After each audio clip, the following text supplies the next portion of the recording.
Dito naman po tayo sa Pagsinag. Ayan po. Hanggang dyan po yung lote niya. 36 square meters po siya, kaya malaki-laki.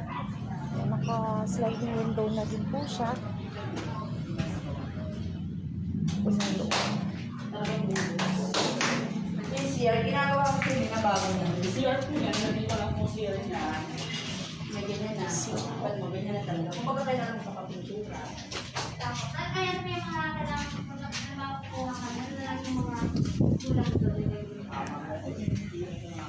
May access lang po dito. Ito po yung labahan. Ganyan po siya. Ganyan po siya sa labas. Pwede nyo itong gawing labahan or dirty kitchen.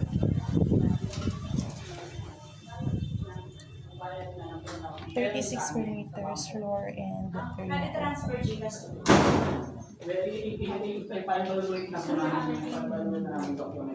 ito naman po yung CR. Nakalove tayo sa Pag for a survey, pero paano yung application nun sa pag-ibig ko? Ako po yung mga sa pag-ibig ko na ESA. O, pagpapasa naman ng mga requirements, sila na bahala. Sa pag-ibig na tawag na namin sa'yo. ito naman po yung taas niya po yung siya. Pwede siya. Ang pagkaiba lang nila po kung Pasinaya, may finishing na po siya. Sa Pasinaya, girl lang po. Pero kayo pa rin po yung magpapatiles. Naka-sliding window na po siya. Mula sa baba hanggang dito po sa taas. Then, provision for 2 bedrooms po. Ready na din po yung electricity natin. Pag move-in natin, ikakabit na lang siya.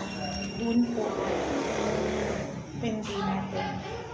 Yung 10K natin for processing fee, mga po yung restoration, wala na po kayo po problemahin. Basta kompleto po kayo yung dokumento, may papasa. Pati po yung 10K po. Ayan po. Malawak po ito. Provision for 2 bedrooms din siya.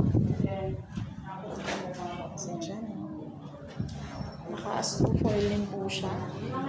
Yan po yung taas na. Pero kung pwede naman muro na yung pag-ibig. Yan po yung stairs pababa. Malawak din siya.